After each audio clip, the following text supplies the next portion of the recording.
দোয়া করুন। আমার গাড়িটা আমি একটু উঠেন হুজুর মনে কি হাতিয়ে রাখছে আমার হাতে আমি রিক্সা চালা চাপাইছি নির্বাচনে কাজে লাগবে হুজুর। নারায়ণ তাকবীর আল্লাহু আকবার নারায়ণ তাকবীর আল্লাহু আকবার আপনি দোয়া করেন তাই দোয়া করি হুজুর। আলহামদুলিল্লাহ। দেখেন, আল্লাহ পাকের শুকরিয়া যে একজন বয়োবৃদ্ধ রিক্সা চালক তিনি তার কষ্টার্জিত যে টাকা, ঘাম ঝরানো পয়সা, তিনি এই টাকাটা আমাকে দিয়েছেন ভালোবেসে, আমি যেন আমার নির্বাচনী ক্যাম্পেইনে এই টাকাটা গ্রহণ করি।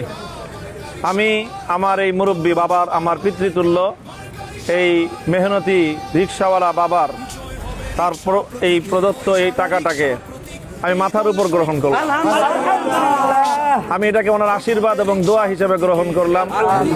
টাকার অঙ্কটা বড় বিষয় নয়, বড় বিষয় হলো আমার এই বাবার তার যে আবেগ, তার যে ভালোবাসা, তার যে আন্তরিকতা, এটাকে সর্বোচ্চ শ্রদ্ধা জানিয়ে ইনশাল্লাহ বরকতের জন্য এই টাকাটা আমি গ্রহণ করলাম। আমি আশা করি যে এই সম্পদ এবং এই টাকার অংশ এটা আমার নির্বাচনের মধ্যে আল্লাহর রহমত দেখে আনবে, টেনে আনবে, এবং এটা আমার নির্বাচনী প্রচারণার মধ্যে বরকত আনবে ইনশাআল্লাহ।